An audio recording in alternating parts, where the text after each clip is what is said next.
कि कुरान में, अब मैं तो कुरान जानता नहीं, कुरान में कहा गया कि अल्लाह के आगे मुसलमान का सिर किसी के आगे झुकना नहीं चाहिए। हाँ। और आरिफ मोहम्मद खान कहते हैं वंदे मातरम गाओ। वंदे मातरम तो कुछ भी नहीं है। 250 साल तक मुगलों के दरबार में सजदा होता था। कहां थे ये? लोगों ने शिकायत करी, कहा कि मुगल हमसे सजदा करवाते हैं। तो जानते हैं उस वक्त इसी तरह के लोगों ने क्या कहा? उन्होंने कहा ये सजदाए उबूदियत नहीं है। उबूदियत कहते हैं बंदगी, ये सजदाए ताजीमी है, ये आदर का सजदा है, ये बंदगी का सजदा नहीं। मेरे भाई, वंदे मातरम तो सिर्फ इतनी ही बात तो है कि मैं कह रहा हूं कि मां तुझे सलाम। मैं आपसे मैं इन्हीं लोगों से एक सवाल पूछना चाहता हूं, पैदा करने वाला कौन है? क्या है हमारी आस्था? पैदा करने वाला खुदा है? लेकिन उस खुदा ने हमसे कहा कि जन्नत जो है वो मां के कदमों के नीचे। मां तो कुदरत का बनाई हुई एक जरिया है ना पैदाइश का। लेकिन उस जरिए को कहा अपनी जन्नत इसके पैरों के नीचे तलाश करो। तो पैदा मैं भारत में हुआ हूं, ये ऊपर वाले का फैसला है, कर्मों का फैसला जो भी है। लेकिन जिस मुल्क का पानी पीता हूं, जिस मुल्क का अनाज, उसके खेतों का उगा अनाज खाता हूं, जिसकी हवा में सांस लेता हूं, जहां जिसने जो सब कुछ दिया है, अगर मैं उसको कहूं कि मां तुझे सलाम, तो इन्हें ये सजदा नजर आता है? वो इसलिए कहते हैं आज़ादी की लड़ाई में जो मुस्लिम लीडर्स थे उन्होंने विरोध किया था वंदे मातरम इन्हें का। बेचारों को ये भी नहीं पता है। सारी समस्या यही है। Ignorance is not solution of the problems. पहला आदमी जिसने वंदे मातरम पर एतराज किया था कोई मुस्लिम लीडर नहीं था, गुरुदेव रविंद्रनाथ टैगोर थे। ब्रह्मो समाज था जिसने एतराज किया था। उनके एतराज के बाद कुछ मुसलमानों ने भी एतराज किया। उसके बाद एक कमेटी बनाई गई। उस कमेटी ने एतराज वाले हिस्सों को अलग कर दिया। और जिस सूरत में वंदे मातरम को हमारी संविधान सभा ने राष्ट्रीय गीत, राष्ट्रगान नहीं, नेशनल एंथम नहीं, नेशनल सॉन्ग के तौर पर स्वीकार किया है, यह वो हिस्सा है जिस पर गुरुदेव रविंद्रनाथ टैगोर ने अपनी सहमति दी। और पहला सेशन गुरुदेव बनारस में हुआ है इस कमेटी के बाद, जिसमें गुरुदेव रविंद्रनाथ टैगोर ने इसका संगीत दिया है और उनकी भतीजी ने इसको गाया है। इन्हें बेचारों को यह भी नहीं पता कि एतराज किसने किया था। रफी अहमद किदवाई साहब ने अपने पानियर को दिए हुए अपने इंटरव्यू में कहा है कि जिन्ना मेरे बगल में खड़े होकर वंदे मातरम गाए हैं। लेकिन जब जिन्ना ने पाकिस्तान का नारा लगा दिया, उसके बाद जिन्ना को इसमें बुत परस्ती नजर आने लगी। लेकिन इन लोग को यह भी मालूम है कि आपने वंदे मातरम का उर्दू में तर्जुमा किया। मैंने तर्जुमा इसीलिए किया, आप सुनेंगे तो आपको हंसी आएगी।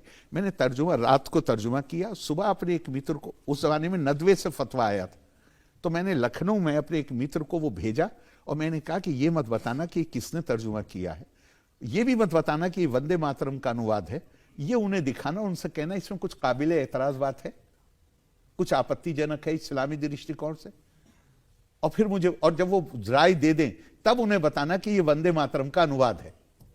उनका थोड़ी देर में मुझे फोन आया कि वो कह रहे हैं कि इसमें तो कुछ भी आपत्तिजनक नहीं।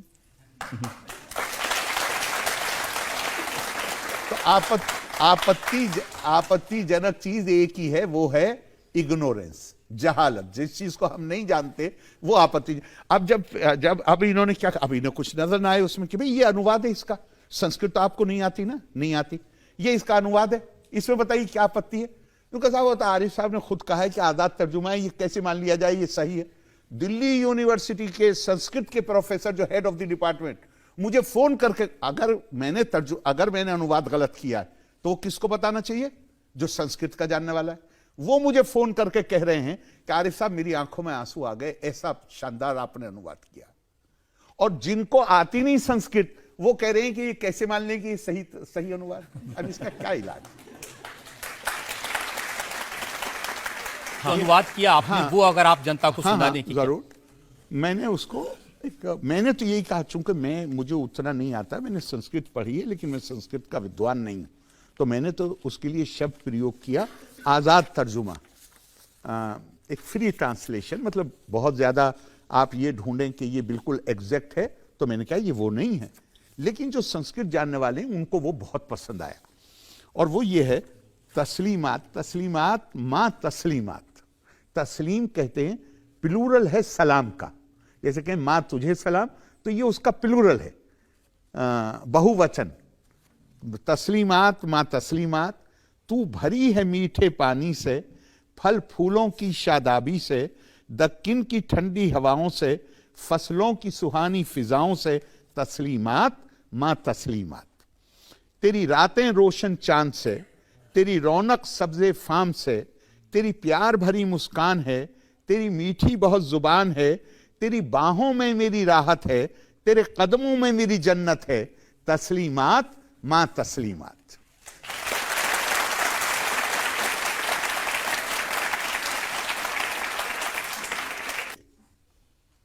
मौलाना आजाद के शब्द हैं, पहली बात मेरे शब्द नहीं है, मौलाना आजाद ने कहा मैं ये मानता था कि देश का विभाजन एक सैलाब की सूरत में आया और वो अपने साथ गंदगी बहा ले गया, लेकिन तुम्हारा बिहेवियर देख के मुझे लगता है कि कुछ गड्ढों में वो पानी रुका रह गया और उसमें से बदबू आ रही है।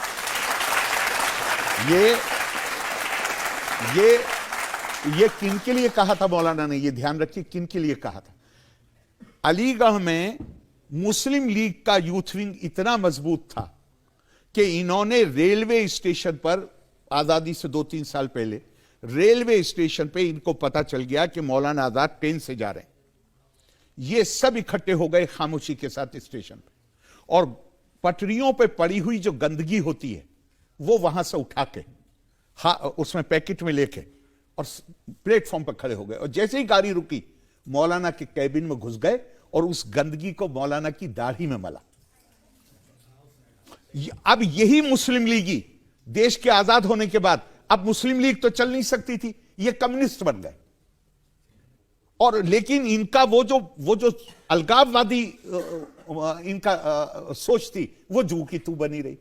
तो ये कम्युनिस्टों की शक्ल में जो मुस्लिम लीगी हैं उनके लिए मौलाना आजाद ने ये जुमला कहा था, और वो तो इंडियन हिस्ट्री कांग्रेस तो हर कोई जानता है, वो तो है ही, वो तो अपने आप को कम्युनिस्ट कहते हैं, लेकिन मैं तो ये मानता हूं मौलाना आजाद ने ये कम्युनिस्टों के बारे में भी नहीं कहा। जो मुस्लिम लीगी बदले हुए वातावरण में जिन्होंने कम्युनिज्म का आवेश पहन लिया था अपने आप को इस इल्जाम से बचाने के लिए कि हमने देश का बंटवारा कराया। तो जेएनयू में टुकड़े टुकड़े वाले ये वही लोग हैं?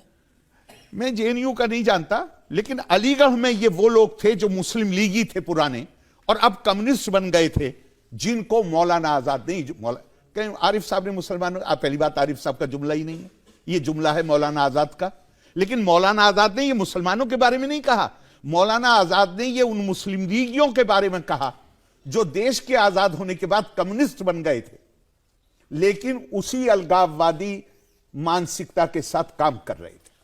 आपसे उन लोगों की यही शिकायत होती है, आप बहुत बेबाकी से बोलते हैं, इतिहास के जानकार हैं उससे बोलते हैं, और आप जिस तरह अंदाज में आर्टिकल 370 हटाए जाने का सपोर्ट करते हैं उससे तकलीफ तो होती है इन लोगों को। मैं सपोर्ट नहीं करता, मैं तो एक जमाने से उसको प्लीड कर रहा हूं, इसलिए कि मेरा मानना है कि 370 तो पंडित जी के जमाने में और इंदिरा जी के जमाने में खत्म हो गया था, अब तो उसका ढांचा रह गया था, खाली घर रह गया था। अब खाली घर, आप अपना घर खाली छोड़ दीजिए, उसमें भूत घुस जाते हैं तो उस खाली घर में पाकिस्तान द्वारा स्पॉन्सर्ड आतंकवाद का भूत उसमें घुस गया था। उस आतंकवाद के भूत को निकालने के लिए उस खाली घर को तोड़ना जरूरी था। मैं तो एक जमाने से, मैं इसका सपोर्टर नहीं हूं, मैं तो इस जमाने से ये बात कह रहा हूं। आप इतनी साफ साफ बातें करेंगे और वो लोग आपसे नाराज भी ना हो तो ये कैसे होगा? नहीं, मैंने कब कहा नाराज ना हो मैं तो कहता हूं उनको पूरा अधिकार है।